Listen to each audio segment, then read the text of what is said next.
Hey guys, good evening, नमस्कार, संध्या। कैसे हैं आप सब लोग? तो बच्चे लोगों, हम लोग रिवीजन पर अपनी बात को स्टार्ट कर चुके थे। सीए इंटरमीडिएट कॉर्पोरेट लॉ, बराबर। चलिए, तो बहुत फटाफट से हम लोग आज का काम हमारा स्टार्ट कर देते हैं। और कल आप लोगों को मैंने सेक्शन नंबर 88 से लगा करके 100 तक का जो रिवीजन है वो करवा दिया था। और आज हम लोग करने वाले हैं उसके आगे का पोर्शन, मीन सेक्शन नंबर 101 से लगा करके 122 तक का जो पोर्शन है वो आज हम लोग करने वाले हैं कवर, बराबर। तो रेडी एकदम से? चलिए जी, तो ये 100 तक का हमारा काम कल हो गया था। तो बहुत फटाफट से बच्चे लोगों को स्टार्ट कर देता हूं। और हमारे पास में जो अगला सेक्शन है वो है नोटिस का, यानी कि 101 का। अब 101 की अगर बात करूं तो मई 19, नवंबर 20, दिसंबर 21 बहुत बार आ चुका है।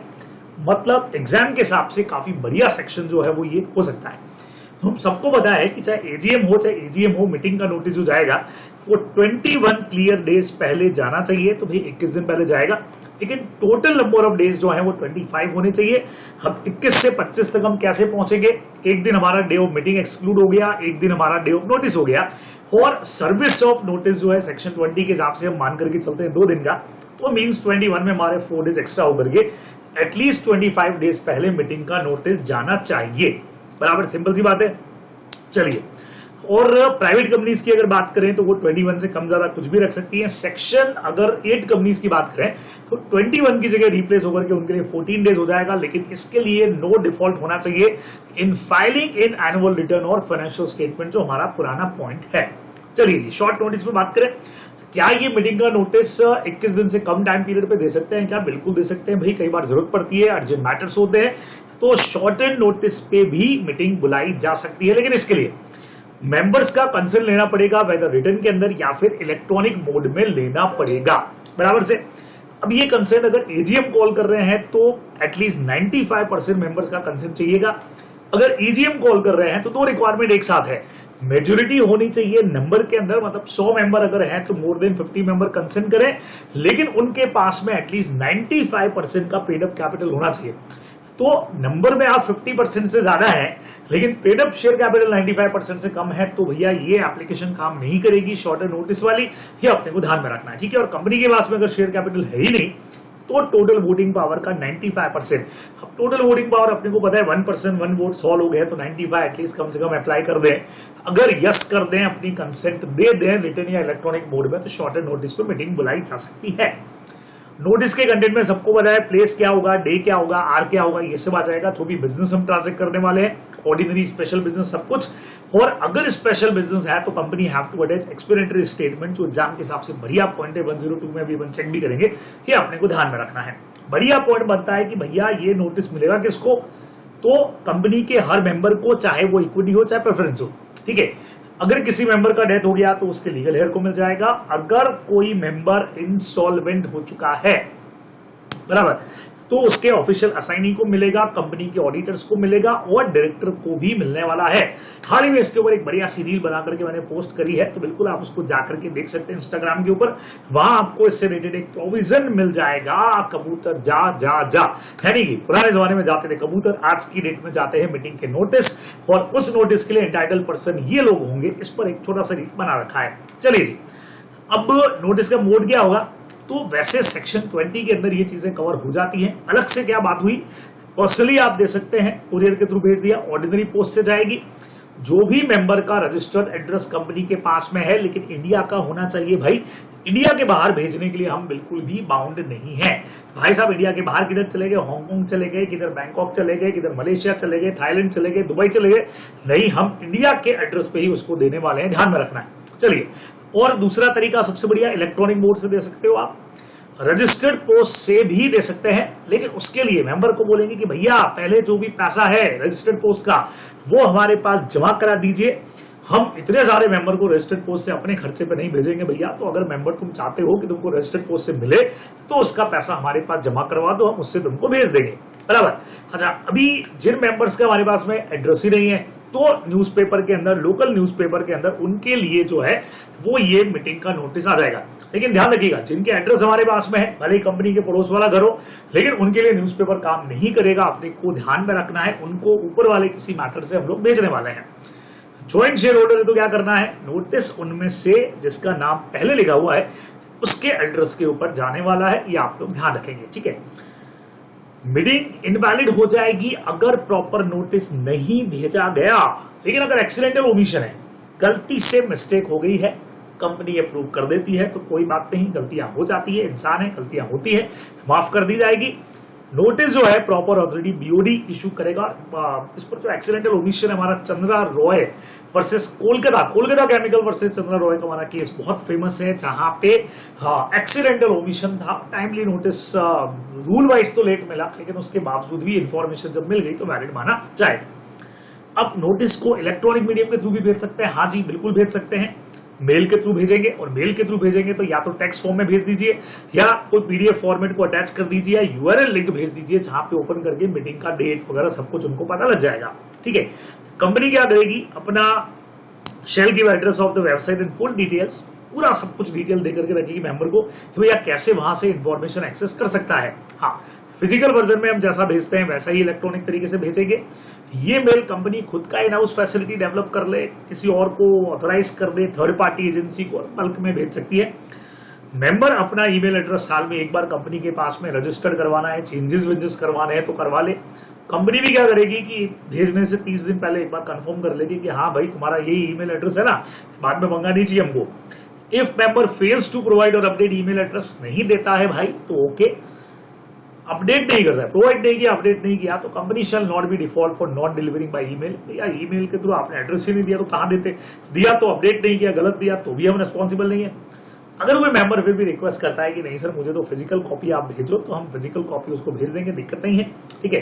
कंपनी एक ऐसा सिस्टम यूज करेगी कि भाई जिसके अंदर हमको सब पता लगे कितने मेंबर को प्रॉपरली पहुंच गया, कितने लोगों का फेल हो गया ट्रांसमिशन, जिनको नहीं पहुंचा वो रिकॉर्ड हमारे पास में रहना चाहिए, ठीक है। कोई ऐसी गलती रह गई, अब जिस एरिया के अंदर था वहां का गवर्नमेंट ने नेट ही बंद कर दिया, भाई पेपर लीक हो गया, नेटवर्क बंद हो गया, तो ऐसे में जहां कंपनी की फॉल्ट नहीं है तो उस केस के अंदर कंपनी रिस्पॉन्सिबल भी होने वाली नहीं है, जो कंपनी के कंट्रोल के बाहर की चीजें हैं।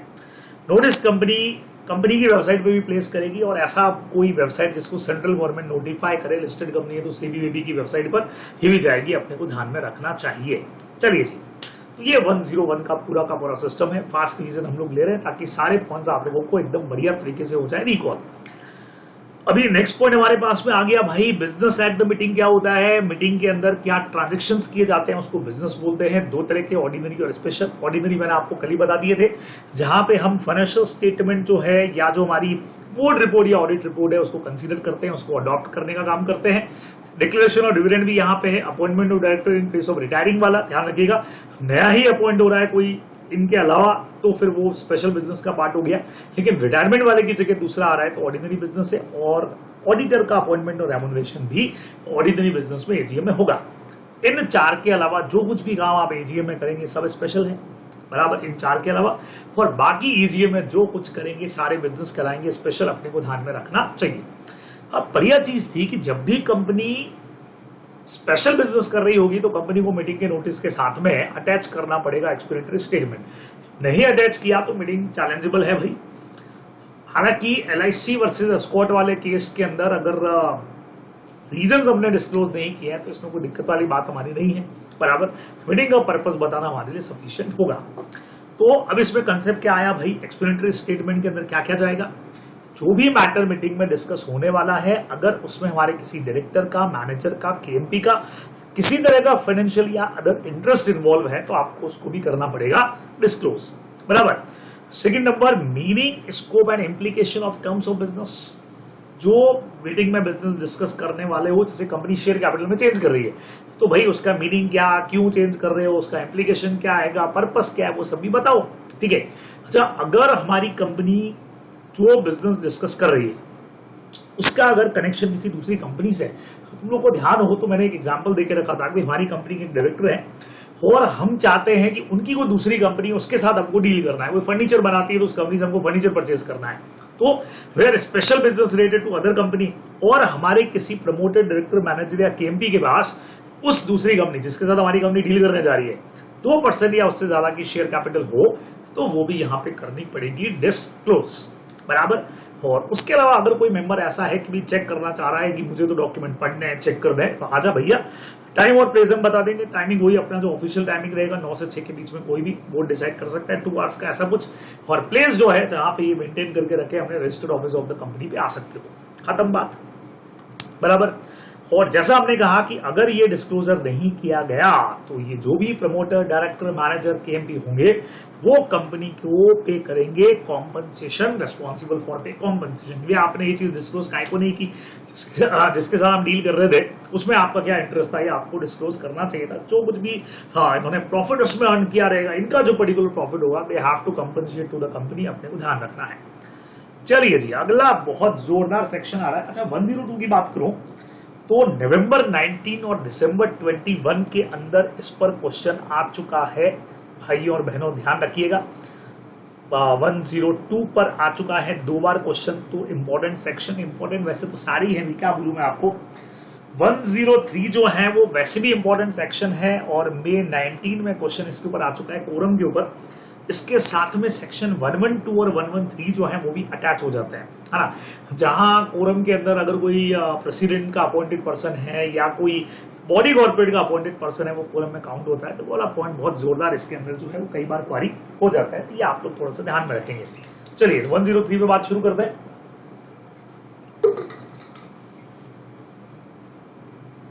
सबसे पहला पॉइंट आता है कि भाई 103 वाले के अंदर प्राइवेट कंपनी अगर है तो कोरम, ठीक है, कोरम का मतलब minimum requirement of member to hold a valid meeting. Private company के केस में 2 मेंबर पर्सनली प्रेजेंट होने चाहिए। पब्लिक कंपनी में अगर अप टू 1000 मेंबर है तो 5 मेंबर पर्सनली प्रेजेंट। 1001 से लगा के 5000 है, 1000 से 5000 मत कर देना, उधर थोड़ा सा ध्यान रखना। तो 15 मेंबर पर्सनली प्रेजेंट चाहिए। अगर 5000 से ज्यादा लोग हैं तो 30 मेंबर, 30 मेंबर पर्सनली प्रेजेंट अपने को कोरम में चाहिए। अब पर्सनली प्रेजेंट का मतलब हो गया कि भाई प्रॉक्सीज इसमें काउंट होने वाले नहीं है, प्रेफरेंस शेयर होल्डर्स काउंट होने वाले नहीं है, बराबर। कंपनी में प्रोवाइड लार्जर नंबर, अगर आर्टिकल्स में चाहे तो दे सकती है। अगर कोरम नहीं है तो क्या करना है, कोरम जो है वो मीटिंग चालू होने के आधे घंटे के अंदर अंदर 10 o'clock मीटिंग स्टार्ट होता है तो 10:30 तक कोरम कंप्लीट हो जाना चाहिए। अगर कोरम नहीं है और मीटिंग मेंबर्स का रिक्वेस्ट पे हुआ है तो भाई मीटिंग कैंसिल। यार तुम्ही ने मीटिंग बुलाया, तुम्हारे लोग नहीं आ रहे हैं, हटाओ, मीटिंग कैंसिल, ठीक है। और कोई मीटिंग है, एजीएम है, एजीएम बाय बोर्ड अगर कॉल हो रही है या इस तरह से है, तो फिर वो जो मीटिंग है वो हो जाएगी एडजोन। एडजोन कब होगी, बढ़िया रूल है, बेसिक रूल है, same day next week at the same time and place पे हो जाएगी। आज अगर हमने बुलाया है, एडजोन हो गया, तो नेक्स्ट हमारा जो भी, मान लीजिए आज फ्राइडे को हमने मीटिंग को बुलाया तो नेक्स्ट फ्राइडे के अंदर सेम टाइम और प्लेस के ऊपर मीटिंग होगी। और अगर बोर्ड चेंज करना चाहे तो अदर टाइम और प्लेस भी बोर्ड डिसाइड कर सकते हैं, such other day, other time and place, जो भी बोर्ड ठीक समझे। तो बेसिक रूल ये है, बोर्ड इसको चेंज भी कर सकता है। अब एडजोन मीटिंग में भी अगर कोरम नहीं है तो हमको 2 लोगों का प्रेजेंस वहां पे चाहिएगा, इंक्लूडिंग प्रॉक्सीज। अगर वो है तो shall be sufficient to prove quorum, ये आप लोग को ध्यान में रखना चाहिए। मीटिंग अगर एडजोन होती है तो एटलीस्ट 3 दिन पहले कंपनी जो है या तो इंडिविजुअली या न्यूज़पेपर के थ्रू मेंबर्स को इन्फॉर्म भी करने वाली है। अब ये वो काउंट और एक्सक्लूड वाला जो अपना पॉइंट था, बॉडी कॉर्पोरेट का अगर रिप्रेजेंटेटिव है तो उसको हमको काउंट करना है। मैक्सिमम अगर 2 कंपनी का कोई रिप्रेजेंटेटिव बन के आया तो हम उसको 2 काउंट करेंगे, मैक्सिमम 3 तक काउंट करना है। मैंने आपको बोला था प्रेसिडेंट ऑफ इंडिया या गवर्नर के रिप्रेजेंटेटिव है तो उनको काउंट करेंगे कोरम के अंदर। प्रेफरेंस शेयर होल्डर्स जो है वो काउंटेड नहीं होंगे और प्रॉक्सीज काउंट नहीं होंगे। अब हमने प्रेसिडेंट की रिप्रेजेंटेटिव मीटिंग में आ रहे हैं, मतलब मान लेते हुए मैंने एग्जांपल दिया था आपको कि इंडिया के प्रेसिडेंट ने मुझे अपना रिप्रेजेंटेटिव अपॉइंट कर दिया to attend this company's meeting, तो मैं तो मेंबर माना जाऊंगा, कोरम में भी आऊंगा। लेकिन मैं नहीं जा पा रहा हूं और मैं किसी और को अपॉइंट कर दूं तो वो प्रॉक्सी होगा और वो कोरम में काउंट नहीं होगा। अपने को ध्यान में रखना चाहिए, बराबर, ठीक है। तो मेरे ख्याल से इसमें कोई टेंशन नहीं। नेक्स्ट पे आते हैं, कोरम नेसेसरी कब नहीं है, अगर कभी ऐसा हो जाए कि total members of company are less than quorum number. ऐसा होता है कि भाई कंपनी में हमारे 7 मेंबर्स थे और 5 लोगों का हमने कोरम रखा हुआ है, अपने को पता ही है 5 का मिनिमम कोरम होता है। हमारे कंपनी में 7 लोग थे, लेकिन मान लेते हैं कि अगर 7 में से 3 लोगों का कहीं जा रहे थे, एक्सीडेंट के अंदर डेथ हो गया, तो अब तो हमारे पास 4 लोग ही बचेंगे और कोरम हमारे 5 का है। ऐसी सिचुएशन के अंदर लॉ ने एक प्रोविजन बनाया, अगर सारे मेंबर्स प्रेजेंट हो जाए, मतलब जो 4 बचे हुए लोग हैं अगर वो प्रेजेंट हो गए तो वो कोरम के लिए सफिशिएंट माना जाएगा, हम उस मीटिंग को कर सकते हैं। ठीक है, in such a case the meeting will be validly held even of the quorum, जो भी आपने आर्टिकल्स में डिसाइड किया वो नहीं भी प्रेजेंट है तो फर्क नहीं पड़ेगा, ये अपने को ध्यान में रखना चाहिए। अच्छा, कोरम की रिक्वायरमेंट मीटिंग के चालू होने से लगा करके मीटिंग के खत्म होने तक रहनी चाहिए। अगर कोरम कम हो गया उसके बाद अगर आपने कोई बिजनेस डिस्कस कर लिया, बिजनेस ट्रांजेक्ट कर लिया, कोई रेजोल्यूशन पास कर दिया, नहीं हो जाएगा। आपको याद हो तो मैंने क्वेश्चन का रखा है, जहां पे मीटिंग के स्टार्टिंग के अंदर कोरम पूरा था, 4 में से 2 बिजनेस डिस्कस हो गए, लंच के अंदर मेंबर चले गए, कोरम से कम हो गए, उसके बाद में 2 बिजनेस और आपने रेजोल्यूशन पास कर दिए, तो बाद वाले 2 जो है वो वैलिड नहीं माने जाएंगे, ये अपने को ध्यान में रखना चाहिए। चलिए जी, अगला सेक्शन हमारा आता है 104 का, चेयरमैन का। चेयरमैन पे एज सच कोई इतना डायरेक्ट क्वेश्चन जो मुझे है वो इंपॉर्टेंट में नहीं दिख रहा है। पुराने क्वेश्चंस की अगर बात करूं कहीं पे तो ठीक है, एक बार इसको देख लेते हैं। मेंबर जो भी मीटिंग में प्रेजेंट होंगे उनमें से किसी एक को इलेक्ट कर दिया जाएगा पोल के थ्रू या शो ऑफ हैंड्स के थ्रू चेयरमैन के लिए। अगर कोई और पर्सन इलेक्ट होता है चेयरमैन के लिए, बराबर मान लीजिए पोलिंग करवा करके किसी और को कर लिया, तो रेस्ट ऑफ द मीटिंग के लिए वो चेयरमैन होगा। तो दोनों के ही टेन्योर के अंदर जो रेजोल्यूशन पास किए वो वैलिड होंगे।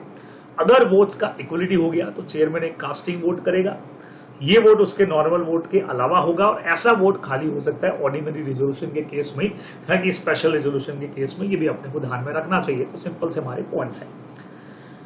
चलिए जी, प्रॉक्सी पे बात करें तो भाई प्रॉक्सी वाला सेक्शन बढ़िया सेक्शन, मई 23 अभी में क्वेश्चन आ चुका है, सॉरी आरटीपी के अंदर आ चुका है, यानी आरटीपी के अंदर, आरटीपी में नहीं, मेन क्वेश्चन था। ओके, मई 23 के अंदर तो प्रॉक्सी के ऊपर 105 पे क्वेश्चन आ चुका है। चलिए देख लेते हैं। जो भी मेंबर है मीटिंग में आना चाहता है लेकिन नहीं आ सकता है, तो अपनी जगह पे अपना प्रॉक्सी अपॉइंट कर सकता है, जो उसकी जगह पे आएगा और वोट भी करेगा, लेकिन शो ऑफ हैंड्स में नहीं करेगा, सिर्फ पोलिंग में करेगा। जब तक आर्टिकल्स कुछ और प्रोवाइड नहीं करें, प्रॉक्सी का appointment not having share capital वाली कंपनीज पर अप्लाई नहीं है, सिर्फ शेयर कैपिटल वाली कंपनीज करेगी। लेकिन आर्टिकल्स प्रोवाइड करते हैं तो उधर भी हो सकता है। प्रॉक्सी वोट नहीं करेगा एक्सेप्ट ऑन अ पोल, मतलब भाई साहब कोरम में काउंट नहीं होंगे, शो ऑफ हैंड्स के अंदर वोट भी नहीं करेंगे, डिस्कशंस के अंदर पार्ट भी नहीं लेंगे, आगे भी वन पढ़ लेंगे। सिर्फ अगर पोलिंग होती है तो उसकी डिमांड, और पोलिंग होती है तो उसमें वोट ये भाई साहब कर सकते हैं। प्रॉक्सी का कंपनी का मेंबर होना जरूरी नहीं है, कोई और बंदा भी हो सकता है, लेकिन सेक्शन 8 कंपनी अगर है तो मेंबर ही बनेगा प्रॉक्सी। प्रॉक्सी फॉर्म कंपनी की मीटिंग से एटलीस्ट 48 घंटे 48 आवर्स बिफोर डिपॉजिट हो जाना चाहिए। अगर कोई मेंबर प्रॉक्सी अपॉइंट करने के बाद खुद मीटिंग को अटेंड करता है तो प्रॉक्सी ऑटोमेटिकली कैंसिल मान लिया जाएगा, और ये भाई साहब मीटिंग अटेंड करेंगे जो मेंबर है। अच्छा, अगर 2 प्रॉक्सी फॉर्म भेज दिया अलग अलग डेट पे पूरे शेयर्स के लिए, ठीक है, हमने एक एग्जांपल लिया था 15 का कंपनी का मीटिंग है, एक पर्सन को मैंने अपने सारे शेयर्स के लिए 12 को प्रॉक्सी बना दिया, और एक को मैंने 13 को बनाया, लेकिन 48 आवर्स पहले फॉर्म भेज दिया है, तो बाद वाला जो है वो वैलिड माना जाएगा, अपने को ध्यान में रखना है। 14 को अगर और किसी एक को बना दूं तो वो इनवैलिड हो जाएगा, क्योंकि 48 घंटे का टाइम भी होना जरूरी है, तो बाद वाला जो है वो वैलिड हो जाएगा पहले वाले के कंपेरिजन में। ठीक है, अगर authority of proxy will be revoke on the death of share holder, अगर कंपनी को डेथ के बारे में पता लग चुका है, एक मेंबर ने प्रॉक्सी अपॉइंट किया, कंपनी को इंटीमेशन हो गया, मीटिंग होती उससे पहले मेंबर की डेथ हो गई है, लेकिन कंपनी को मेंबर की डेथ के बारे में पता चल चुका है, तो प्रॉक्सी कैंसिल नहीं तो नहीं जाएगा, कोई दिक्कत ही नहीं है। ठीक है, अच्छा, कंपनी अपनी तरफ से कभी भी प्रॉक्सीज का लिस्ट मेंबर्स को नहीं देगी कि भाई these are some person and you can appoint proxy out of these, ऐसा नहीं करेगी जब तक मेंबर खुद रिक्वेस्ट नहीं करें रिटर्न के अंदर, अपने को ध्यान में रखना है। ठीक है, मेंबर जो बहुत इंपॉर्टेंट पॉइंट में से एक है, आप लोग जानते हो, जो मेंबर वोटिंग लिए एंटाइटल है वो प्रॉक्सी इंस्पेक्ट कर सकते हैं, लेकिन उसके लिए उनको करना क्या पड़ेगा, मीटिंग से कम 3 दिन पहले उनको कंपनी को देना पड़ेगा रिटर्न में नोटिस। ध्यान रखिएगा, सेम डे पे दोगे तो नहीं चलेगा, मीटिंग से कम 3 दिन पहले नोटिस दो। और कंपनी क्या करेगी, मीटिंग के 24 घंटा पहले से लगा करके till the conclusion of the meeting उनको परमिट करेगी कि आप बिल्कुल आकर के इंस्पेक्शन कर सकते हो, भैया टेंशन ही नहीं है। ठीक है, अब person can be appointed as a proxy for maximum 50, एक बंदा मैक्सिमम 50 लोगों का प्रॉक्सी बन के जा सकता है, लेकिन उनके पास में 10% से ज्यादा का कैपिटल नहीं होना चाहिए। आपको याद हो तो हमने इसके ऊपर प्रैक्टिकल पार्ट किया हुआ है। मैंने आपको कहा था एक कंपनी के अंदर मान लेते हैं कि 1000 मेंबर हैं, ठीक है, और जिनके पास में मतलब 1000 मेंबर, नंबर ऑफ मेंबर की तो दिक्कत नहीं थी। इसमें मैंने आपको ये कहा था कि एक पर्सन जो है, कंपनी का शेयर कैपिटल 1 करोड़ है, तो 1 करोड़ का जो 10% है वो हो जाता है 10 लाख रुपया। बराबर। अब एक बंदा जो है वो 40 मेंबर का प्रॉक्सी बन के जा रहा है, लेकिन उनके पास 20 लाख का कैपिटल है, तो परमिसिबल नहीं है भैया, क्योंकि लिमिट से आप ऊपर जा रहे हैं। एक आदमी 55 लोगों का प्रॉक्सी बन के जाता है, लेकिन उनके पास कैपिटल सिर्फ 5 लाख रुपया है, तो भी दिक्कत हो जाएगी। 5 लोगों को यहाँ मना कर दो तो चलेगा, तो दोनों सेटअप हमको करने पड़ेंगे, ध्यान रखिएगा। लेकिन अगर कोई मेंबर ऐसे बंदे का प्रॉक्सी अपॉइंट होता है जिसके अकेले के पास 10% है, भाई मैं कंपनी का मेंबर हूं, इसी कंपनी का, मेरे अकेले के पास 20 लाख के शेयर है, तो ऐसे तो मैं कभी प्रॉक्सी अपॉइंट ही नहीं कर पाऊंगा, तो मैं किसी को अपना प्रॉक्सी बनाऊं, तो वो फिर उस मीटिंग के लिए सिर्फ मेरा ही प्रॉक्सी रहेगा, किसी और का प्रॉक्सी नहीं बनेगा। फिर रिक्वायरमेंट वैसे ही पूरी हो रही है, अपने को ध्यान में रखना है, ठीक है। जो भी इंस्ट्रूमेंट होगा जिसमें प्रॉक्सी अपॉइंट हो रहा है वो रिटर्न के अंदर होना चाहिए, अपॉइंटर के उसके ऊपर साइन होंगे, सिंपल हमारी बात है, आप लोग को ध्यान में रखनी है। चलिए जी, तो बढ़िया सेक्शन था। 106 पे आगे बढ़ूं तो 106 पे आरटीपी में 20 के अंदर छोटा सा क्वेश्चन था। आरटीपी में 20 के अंदर इस पर क्वेश्चन आ चुका है, देखें क्या कहता है। वोटिंग राइट का मतलब होता है मेंबर का राइट वोट देने का, चाहे वो वोटिंग वहां मीटिंग में हो रही है, चाहे पोस्टल बैलेट के थ्रू हो रही है, और ये मेंबर का स्टैट्यूटरी राइट है, लीगल राइट है, जिसको आर्टिकल्स के थ्रू रोका नहीं जा सकता, सिवाय एक कंडीशन के, अगर आर्टिकल्स प्रोवाइड करें और कॉल्स इन एरियर हो, दोनों कंडीशन, आर्टिकल्स में भी हो, कॉल्स इन एरियर भी हो, तो उसको वोट देने से रोका जा सकता है। ये अपने को यहाँ पे ध्यान में रखना चाहिए, बराबर। अच्छा, फिर बोला है कॉल्स इन एडवांस में भाई कोई एडिशनल वोटिंग राइट नहीं मिलेंगे आपको, बहुत सिंपल सी बात हो गई।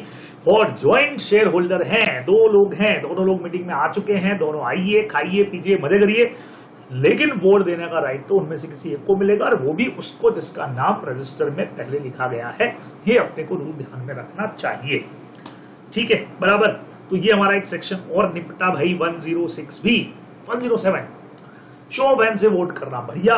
कोई भी रेजोल्यूशन मीटिंग में आएगा तो फर्स्ट जो ऑप्शन हमारा होता है वो शो ऑफ हैंड्स का ही होता है, जब तक पोल की डिमांड नहीं की जाए या जब तक इलेक्ट्रॉनिक वोट नहीं हो रहा है।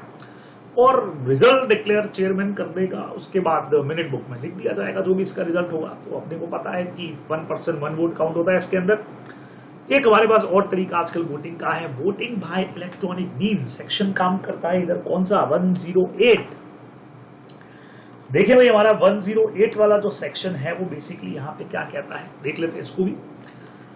ये कह रहा है एवरी लिस्टेड कंपनी, बच्चों ध्यान रखिएगा, लिस्टेड कंपनी भाई, लिस्टेड कंपनी और ऐसी कंपनी जिसमें 1000 या उससे ज्यादा लोग हैं, 1000 या उससे ज्यादा शेयर होल्डर्स है, वो अपने मेंबर्स को इलेक्ट्रॉनिक वोटिंग फैसिलिटी देगी। मतलब अनलिस्टेड कंपनी के लिए तो मामला ही खत्म है, या खत्म नहीं है? नहीं है सर, खत्म नहीं है। अनलिस्टेड कंपनी भी है, लेकिन अगर मेंबरशिप का नंबर उसका, पब्लिक कंपनी होगी बट ऑब्वियस है, अगर 1000 या 1000 से ऊपर है, भले अनलिस्टेड है, लेकिन उसको भी इलेक्ट्रॉनिक मोड से करवाना पड़ेगा।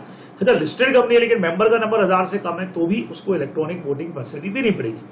नोटिस में बहुत क्लियर कर लिख देंगे कि भाई मीटिंग में आने का जरूरत नहीं है, तो चाहे तो घर से वोट कर सकता है, ठीक है।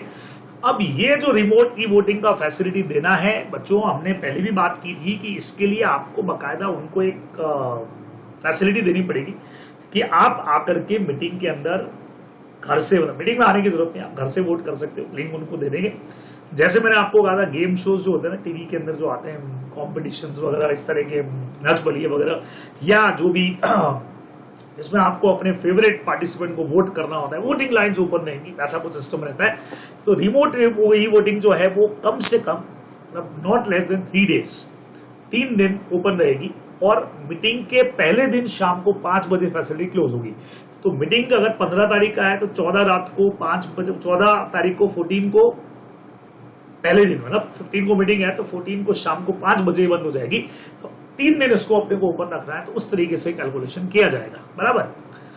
वंस द वोट, अगर किसी मेंबर ने घर से ही रिमोट ई वोटिंग के थ्रू वोट कर दिया है तो मीटिंग में पार्टिसिपेट तो कर सकता है, आ सकता है, दिक्कत नहीं है, लेकिन वोट दोबारा उसको देने का राइट वहां पे मिलने वाला नहीं है, ठीक है।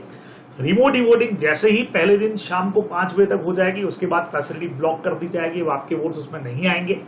फिर बोर्ड क्या करेगा, एक से ज्यादा स्क्रूटनाइजर अपॉइंट करेगा। स्क्रूटनाइजर वो बंदा तो सारे वोटिंग देखेगा, कितना फेवर कितना अगेंस्ट। ये बंदा सीए में एडवोकेट इन प्रैक्टिस या और कोई भी पर्सन जो रेपुटेटेड बंदा हो मेरे जैसा, वो हो सकता है।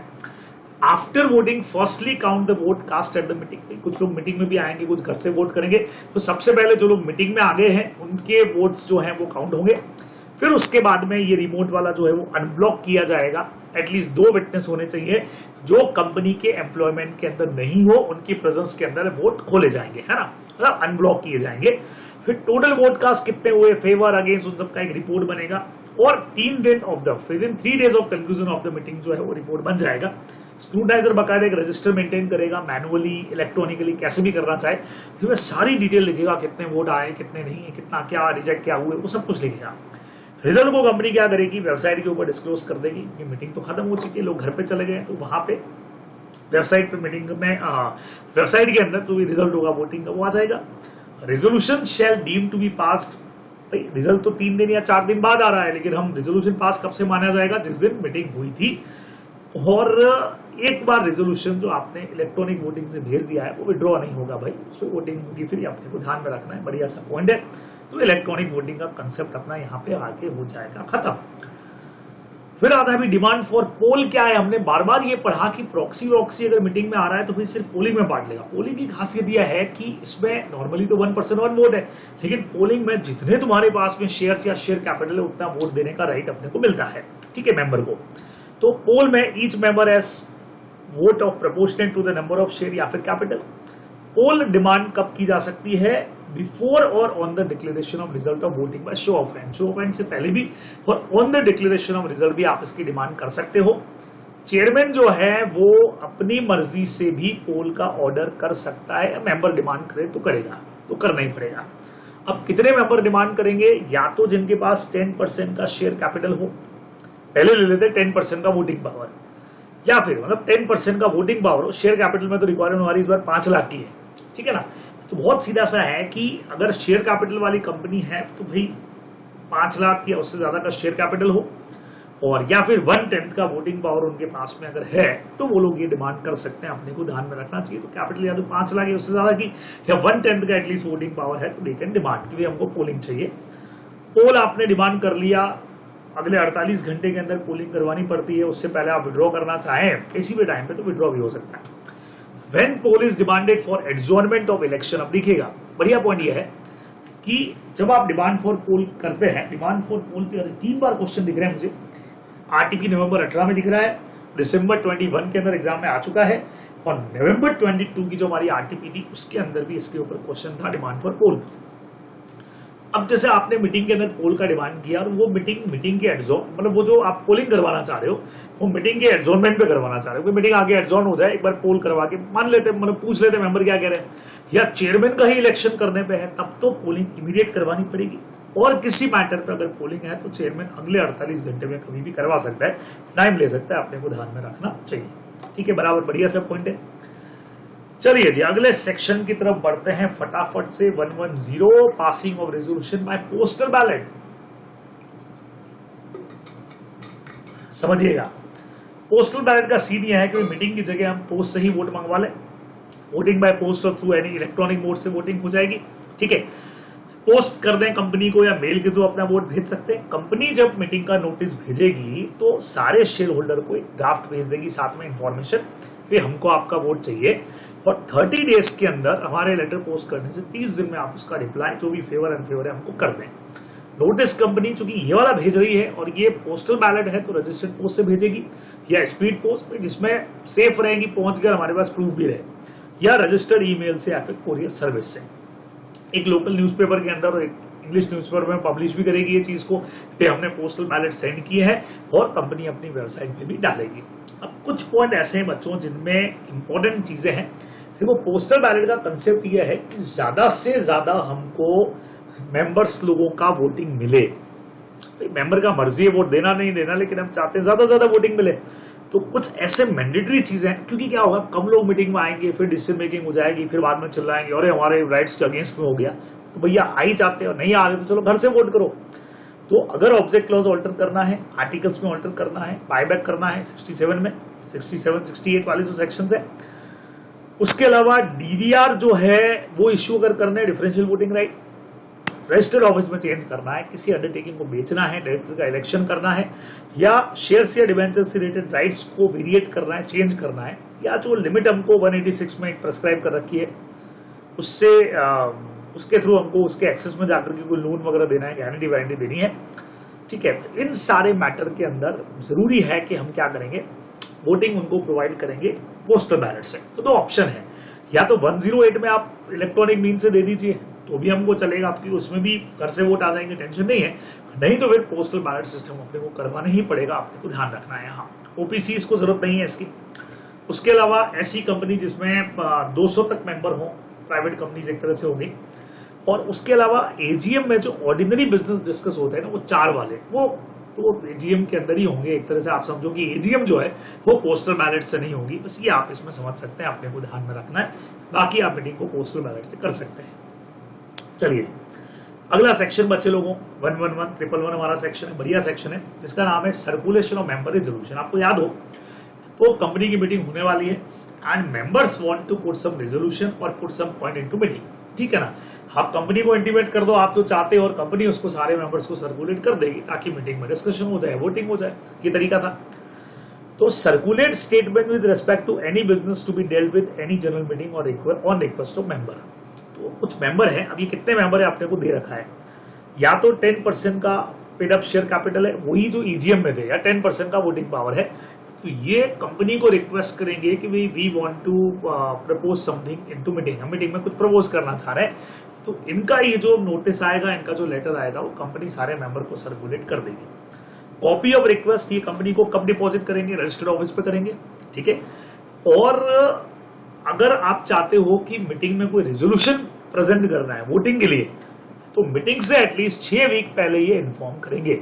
हमने कहा सर 6 वीक पता कैसे चला गया, 42 दिन पहले की मीटिंग होने वाली है। आपने पढ़ा हुआ है कई कंपनियां अपनी एजीएम पहले से ही आर्टिकल्स के अंदर फिक्स कर देती है, उनको डेट वेट तो पता ही होती है, ठीक है ना भैया। उस वक्त के अंदर डिमांड हो जाएगी, तो 6 वीक पहले आप कंपनी को इंटीमेट कर दो। और कोई अगर मैटर है, जस्ट कोई मैटर आप डिस्कस करना चाह रहे हैं और कोई प्रपोजल है, तो मीटिंग से एटलीस्ट 2 वीक पहले ये जो मेंबर है 10% वाले, ठीक है, तो अपन ने क्या पढ़ा था कि भाई ये जो मेंबर्स लोग हैं ये कंपनी को इंटीमेट करेंगे और कंपनी बाद में जाकर के ऑल मेंबर्स को इंटीमेट कर देगी। अपने को ध्यान में रखना चाहिए, ठीक है। अब खर्चा कौन देगा भाई इसका, तो बट ऑब्वियस है कि ये कंपनी के पास एक्सपेंसेस जो हैं, रिक्वायर्ड एक्सपेंसेस, वो भी कंपनी के पास में डिपॉजिट कर देंगे। बढ़िया चीज ये है कि इन मेंबर्स ने क्या किया, होशियारी लगाई, षड लिख दिया, डिफेमेटरी मैटर्स लिख दिए। तो फिर ये लोग बेचारे जो हैं कंपनी के वाले, ये जाएंगे सेंट्रल गवर्नमेंट के पास में, आरडी के पास में, और रिक्वेस्ट करेंगे कि सर सर्कुलेशन से रोको। तो वो चाहे तो सर्कुलेशन से रोक भी सकती है, ये अपने को ध्यान में रखना है। बराबर, सीधा से पॉइंट हो गया। चलिए तो नेक्स्ट पॉइंट के ऊपर चलते हैं बच्चे लोग फटाफट से एकदम।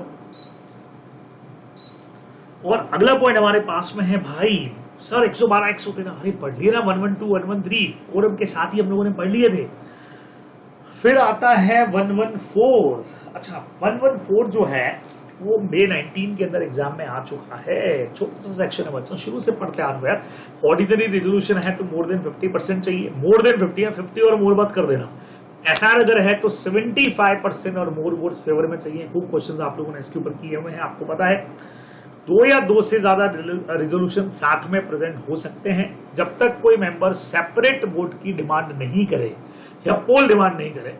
तब तक क्या होगा कि अगर 2-3 प्रपोजल है, पता ही है पास हो रहे हैं, तो उनको एक साथ भी प्रपोज कर सकते हैं। लेकिन अगर 2 या 2 से ज्यादा डायरेक्टर्स का अपॉइंटमेंट करना है तो अलग, जैसे हमारी कंपनी है, मिस्टर ए भी अपॉइंट हो रहे हैं, मिस्टर बी भी हो रहे हैं, तो मैं ऐसा प्रपोजल रख दूं कि I propose to appoint Mister A and B, फिर आप वोटिंग कर दो, नहीं चलेगा। एज डायरेक्टर ए के लिए अलग मुझे बोलना पड़ेगा, I propose name of Mister A as director, फिर वोटिंग करवानी पड़ेगी। I propose name of Mister B as a director, फिर उस पर वोटिंग करवानी पड़ेगी, कंसर्न लेनी पड़ेगी।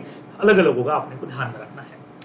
अब 115 जो है वो आपको तब भी समझ में आएगा अगर आपने ऑडिट वाला चैप्टर भी साथ में पढ़ लिया हो, तो मजा ही आ जाएगा, क्योंकि ये तब बहुत बढ़िया सेक्शन हम काम में लेते हैं। लॉ ने बोला कि अगर आपको किसी ऑडिटर को उसका टेन्योर से पहले हटाना है, आप चाहते हो कि भाई जो रिटायर ऑडिटर है वो वापस से रिअपॉइंट नहीं होना चाहिए, डायरेक्टर को आप हटाना चाह रहे हैं, तो वो जो मेंबर ऐसा चाहते हैं वो एक स्पेशल नोटिस कंपनी को देंगे। कंपनी वो नोटिस सारे मेंबर्स को सर्कुलेट कर देगी और मीटिंग में वो प्रपोजल रख दिया जाएगा। इतना सा मैटर है।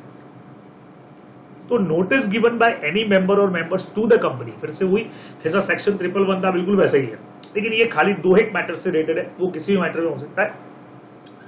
तो इसमें नोटिस के अलावा कोई भी मेंबर या मेंबर्स जिनके पास एटलीस्ट 1% का टोटल वोटिंग पावर हो, 1% ही इस बार, या फिर जिनके पास 5 लाख का कैपिटल हो, इस बार कैपिटल भी अलाउ किया जैसे पहले भी अभी किया था, इनमें से कुछ भी अगर है तो वो कंपनी को एक नोटिस भेजेंगे मीटिंग से कम 14 दिन पहले भी मीटिंग तो हो ही नहीं, आपको पता लगी गया, 21 दिन पहले आपके पास नोटिस आ गया, तो 14 दिन पहले आप इतने लोग जिनके पास में इतना पावर हो वो अपना प्रपोजल, क्या प्रपोजल है वो आगे बता रहा हूं, वो कंपनी को भेज दे। अब इनका प्रपोजल क्या है कि भाई जो रिटायरिंग ऑडिटर अपॉइंट हो रहा है हम चाहते हैं उसके अलावा कोई अपॉइंट हो, वो नहीं अपॉइंट, यार वो जम नहीं रहा है, या हम चाहते हैं कि डायरेक्टर को आप एक्सपायरी जो उसका टेन्योर जिसके लिए अपॉइंट किया उसके पहले आप उसको हटा दो या उसकी जगह पर नया डायरेक्टर अपॉइंट कर दो, ये आपकी इच्छा है, मन की दिली इच्छा है। तो भाई तुम्हारी इच्छा ऐसे तो पूरी होगी नहीं, मीटिंग हो ही रही है, 21 दिन बाद में नोटिस तो आ ही गया है, तो मीटिंग से एटलीस्ट 14 दिन पहले आप अपना प्रपोजल बना के कंपनी को भेज दो, कंपनी मीटिंग में रख देगी, अगर पास हुआ तो ठीक है, नहीं तो कोई बंदा रीअपॉइंट हो जाएगा। ठीक है, कंपनी को जैसे ही नोटिस मिलेगा कंपनी अपने सारे मेंबर को नोटिस भेज देगी, ले लो भैया नोटिस ले लो। अगर कंपनी के लिए पॉसिबल नहीं है सबको नोटिस देना तो कंपनी एडवर्टाइज कर देगी न्यूज़पेपर के अंदर, और कोई भी मोड जो भी परमिटेड है आर्टिकल्स के थ्रू एटलीस्ट 7 दिन पहले कंपनी सारे मेंबर को इंटीमेट करेगी। ठीक है, उसके अलावा कंपनी अपनी वेबसाइट के ऊपर भी इसको पोस्ट कर देगी, तो बढ़िया काम हमारे लिए हो गया, अपने को ध्यान में रखना चाहिए। ठीक है, एकदम क्लियर मैटर है, तो मेरे ख्याल से कोई दिक्कत नहीं है इसके अंदर भी कि यहाँ पे इसमें अब 115 पे बात करूं तो भाई नवंबर 18 में क्वेश्चन आ चुका है आपको बता दूं, और मई 23 के अंदर अभी मई 23 में क्वेश्चन कवर हो चुका है। रेजोल्यूशन पास अगर मीटिंग कोई एडजॉर्न होती है, मान लेते हैं कि हमारी मीटिंग जो है वो ये 11 अगस्त को, ठीक है 11 अगस्त की मीटिंग हमारी एडजॉर्न हो गई, हमने उसको किसी और डेट पे बुला सकते हैं, हमने उसको नेक्स्ट वीक बुला लिया, मान लीजिए हमने 18 अगस्त को हमारी मीटिंग 17 अगस्त 18 अगस्त जो भी बोर्ड डिसाइड करेगा, नेक्स्ट वीक सेम टाइम भी अपन ने पढ़ा था, हमने वापस मीटिंग को बुलाया और उसमें कोई प्रपोजल पास किया, तो जिस दिन प्रपोजल पास हुआ वही डेट मानी जाएगी मीटिंग के उस रेजोल्यूशन के पास होने की। ठीक है, तो resolution pass at adjourn meeting treated as having been pass on the date of adjourn meeting, not on the original meeting, क्योंकि पहले क्या होता था कि हम कहते थे ये मीटिंग इसी का पार्ट है, तो भले ही रेजोल्यूशन पास 18 को हुआ है लेकिन इफेक्टिव 11 से माना जाता है, इसको चेंज कर दिया गया, अब जब एक्चुअल पास हुआ तभी से वैलिड माना जाएगा, अपने को ध्यान में रखना चाहिए। बराबर क्लियर है, कोई टेंशन नहीं। चलिए जी, अब कुछ एक सेक्शन हमारे बचे हुए हैं, यहां आकर के बेसिकली देखें तो मीटिंग से रिलेटेड बहुत सारी बातें खत्म हो गई, अभी एक मिनट्स का सेक्शन हमारा 118 वाला बहुत जबरदस्त बाकी है, उससे पहले कुछ 2 सेक्शन और छोटे छोटे।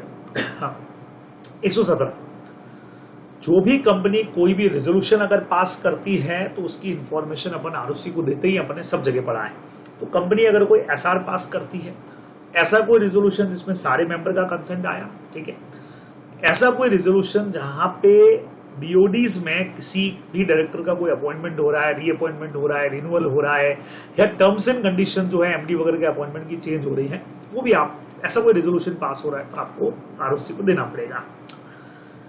या कोई भी रेजोल्यूशन जिसको कोई पर्टिकुलर क्लास मीटिंग बुलाई थी अपने पर्टिकुलर प्रेफरेंस शेयर वालों की, उन्होंने कुछ पास किया हो, या ऐसा कोई रेजोल्यूशन जिसमें कंपनी वॉलंटरी वाउंड अप हो रही हो, ठीक है, या ऐसा कोई रेजोल्यूशन जो बोर्ड के पावर में है 179(3) जहां बोर्ड के पावर्स दे रखे लोन का और दूसरे पावर्स, उसमें अगर कोई रेजोल्यूशन पास किया है तो इसका इंटीमेशन आरओसी को देना पड़ेगा। कब देना पड़ेगा? रेजोल्यूशन पास करने के 30 दिन के अंदर। ये अगर आईएफएससी पब्लिक प्राइवेट कंपनीज है तो आप 60 दिन के अंदर दे सकते हो रेजोल्यूशन पास करने से, बाकी सब में 30 दिन में देना पड़ेगा। छोटा सा सेक्शन है, ध्यान रखिएगा। 118 काफी इंपॉर्टेंट है, आरटीपी में 18 में भी क्वेश्चन है, नोट्स में मैंने काफी क्वेश्चन आप लोगों को दे रखे हैं, तो अच्छी तरह आप देख सकते हैं इसको। मिनट्स है, मीटिंग के बाद हम उसका एक स्टेटमेंट तैयार करते हैं कि मीटिंग के अंदर क्या क्या मैटर हुआ, वो इसमें आता है। तो every company is required to record, हर कंपनी के ऊपर है भैया मीटिंग का रिकॉर्ड रखना पड़ेगा। कितने दिन में रखना पड़ेगा? टाइमिंग याद रख लो बच्चों, कंक्लूड होने के 30 दिन के अंदर मिनट्स बन जाएंगे। मीटिंग एडजॉर्न होती है तो वहां से 30 दिन, मेन मीटिंग है तो वहां से 30 दिन। हर पेज पर इनिशियल और साइन होगा। अब क्वेश्चन बनते हैं 2 पॉइंट के ऊपर, बहुत बढ़िया। अगर बोर्ड मीटिंग है तो साइन करेंगे चेयरमैन साहब उसी मीटिंग के, नहीं तो अगली मीटिंग के चेयरमैन कर देंगे। बोर्ड ऑफ डायरेक्टर्स की मीटिंग तो साल में 4 बार होती है कम से कम, बाकी कभी बुलाओ, हर महीना बुलाओ। लेकिन यही अगर जनरल मीटिंग है तो सेम मीटिंग का चेयरमैन करेगा, और अगर ये नहीं कर पाए, डेथ हो जाए, इंसिनिटी हो जाए, इंडिया से बाहर चला जाए, हमारे पास एक क्वेश्चन है, तो ऐसा डायरेक्टर जिसको बोर्ड ने ऑथोराइज करके रखा है कि यू आर ऑथोराइज डायरेक्टर, वो यहाँ पे साइन करने वाला है, अपने को ध्यान में रखना है। ठीक है, मिनट बुक जो है उसमें फेयर और करेक्ट समरी आएगा प्रोसीडिंग्स का। जो भी मीटिंग में हुआ वो सब आएगा। बढ़िया पॉइंट पे क्वेश्चन बनता है, चेयरमैन को अगर लगता है कि कोई मैटर ऐसा है जो डिफेमेटरी है, किसी पर्सन के खिलाफ कुछ बोल दिया गया है जो नहीं लिखा जाना चाहिए, या इररिलेवेंट है अगर कोई मैटर, या इममटीरियल मैटर है या कंपनी के इंटरेस्ट के अगेंस्ट में है, तो उसको वो नोट हटा देगा। मैंने आपको कहा भी था, अभी आपने सुना हो तो कल के न्यूज़पेपर के अंदर था कि भाई पार्लियामेंट के अंदर राहुल गांधी ने जो स्पीच दिया उसमें से कई सारे वर्ड्स को सदन की कार्रवाई से हटा दिया गया। तो वो कार्रवाई वही उनके मिनट्स हो गए जो रिटर्न में लिखे जाते हैं, है ना, तो भाई उसको हटा दो, ये वर्ड अच्छे नहीं है, डिफेमेटरी टाइप के हैं या सही नहीं है या इररिलेवेंट है या इममटीरियल है, तो हटा दिया जाए तो हटा दिए जाते हैं। ऐसे मीटिंग्स में भी होता है, मिनट्स में भी। कंपनी के रजिस्टर्ड ऑफिस के ऊपर ये मेंटेन रहेगा, ध्यान रखिएगा, और ये लीगल प्रोसीडिंग में एज एविडेंस काम में आता है। इसी का पार्ट हो गया। अगर कोई मेंबर इंस्पेक्ट करना चाहता है मिनट्स बुक को तो बिल्कुल कर सकता है बिजनेस आवर्स के अंदर, कंपनी के रजिस्टर्ड ऑफिस पर आकर के, और बिल्कुल फुकड़ में कर सकता है। कॉपी अगर लेना है आपको तो 7 दिन, मतलब रिक्वेस्ट करोगे उसके 7 दिन बाद ही होगी, आपको प्रोवाइड होगी बराबर से। और अगर इसमें कोई भी डिफॉल्ट किया जाता है, कंपनी नहीं प्रोवाइड कर रही है, तो एनसीएलटी को कंप्लेन करेगा और वो तुरंत ऑर्डर करेगी इमीडिएट इंस्पेक्शन के लिए, तो कॉपी देने के लिए अपने को ध्यान में रखना है। चलिए जी, आखिरी 3 सेक्शन बचे लोगों, खूब सारा पढ़ लिया, फास्ट पढ़ा है, ताकि आप लोग एक बार रिकॉल कर लो, भाई सारे पॉइंट्स को दिमाग में आ जाए तुम्हारे कि हाँ ये सारे पॉइंट्स तो हम लोगों ने पढ़े थे। अब 119 वाला, अच्छा हाँ, ये जो इंस्पेक्शन ऑफ मिनट्स बुक वाला पॉइंट था भाई, जुलाई 21, और बाप रे 2 बार क्वेश्चन छोटे छोटे आ गए, जुलाई 21, मई 22, क्या बात है, क्वेश्चन आ चुके हैं, ढंग से पढ़ के जाना। अब क्या हम इन सारे डॉक्यूमेंट्स जो यहाँ मेंटेन होते हैं इनको इलेक्ट्रॉनिक फॉर्म में रख सकते हैं क्या? तो पहली बात तो ये कि अगर कोई भी लिस्टेड कंपनी है, ऐसी कंपनी जिसमें कम से कम 1000 शेयर होल्डर हो, तो 1000 या उससे ज्यादा है, सिक्योरिटी होल्डर, डिबेंचर होल्डर वगैरह अलग अलग नहीं, सिक्योरिटी होल्डर सब मिला के भी 1000 से ऊपर है, या लिस्टेड कंपनी है, तो वो इलेक्ट्रॉनिक मीडियम में रख सकती है। वही फॉर्मेट रहेगा जिसमें आप फिजिकली मेंटेन करते हो, जैसे बैलेंस शीट आप इलेक्ट्रॉनिक फॉर्म में भी रखते हो तो भी रहेगा, तो कंपनीज के अंदर शेड्यूल 30 इन्फॉर्मेशन जो है वो एडिक्वेटली फ्यूचर रेफरेंस के लिए रिकॉर्ड होती है, इसलिए रखना चाहिए। इलेक्ट्रॉनिक मीडियम में रख रहे हो तो रीडेबल हो, रीट्राइव ले सकते हो, रीप्रोड्यूस कर सकते हो, प्रिंट ले सकते हो, डेट और साइन डिजिटल होंगे उसके ऊपर। एक बार साइन हो गए तो उसके बाद ऐसा नहीं एडिट कर दो बाद में चेंज कर दो, ऑल्ट्रेशन नहीं चलेगा, टाइम टू टाइम पे अपडेट जरूर करना चाहिए, ईयर के साथ साथ अपडेट करते रहो, ये अपने को ध्यान में रखना है। चलिए जी, एजीएम पर रिपोर्ट हमारा लास्ट पॉइंट आते हैं 2। अब ध्यान रखिएगा, ये एनुअल रिटर्न नहीं है। एनुअल रिटर्न सेक्शन नंबर 92 में आपने पढ़ा था, ये मिनट्स भी नहीं है, ये सिर्फ एजीएम पर एक रिपोर्ट बना के आजकल देनी होती है।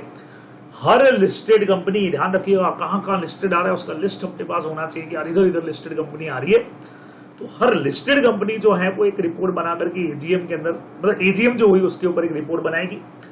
रिपोर्ट बनाएगी कि मीटिंग प्रॉपरली कॉल हुई, हेल्ड हुई, कंडक्ट हुई, कंपनीज एक्ट के प्रोविजन रूल्स फॉलो हुए हैं। एजीएम होने के 30 मिनट्स भी 30 दिन में बनते हैं, लेकिन वो आरओसी को सबमिट नहीं होते, लेकिन ये रिपोर्ट आरओसी को सबमिट होगी। मिनट्स के अलावा बन रही है, मैंने आपको कह दिया। इसके ऊपर भी साइन और डेट मीटिंग के चेयरमैन के होंगे, और अगर चेयरमैन किसी वजह से नहीं कर पा रहा है तो 2 डायरेक्टर, वहां मिनट्स के रूल अलग थे, वहां सेम मीटिंग का चेयरमैन, बोर्ड की मीटिंग है तो अगले मीटिंग का चेयरमैन कर देगा ना मिनट्स बुक पे साइन, ठीक है। और अगर यही एजीएम है तो या तो चेयरमैन कर देगा, इनकैपेसिटी हुई तो बीओडी इसका ऑथोराइज पर्सन, इधर या तो चेयरमैन साइन करेगा या 2 डायरेक्टर साइन करेंगे, जिसमें से अगर एमडी है तो एक एमडी का साइन जरूरी है। बच्चों ऐसे क्वेश्चन बहुत आ रहे हैं, मैंने आपको कहा था 3 डायरेक्टर है, इसमें से ये एमडी है, 2 के साइन ले लिए, एमडी के साइन नहीं कराया तो वैलिड होने वाला नहीं है, आप लोग ध्यान रखेंगे।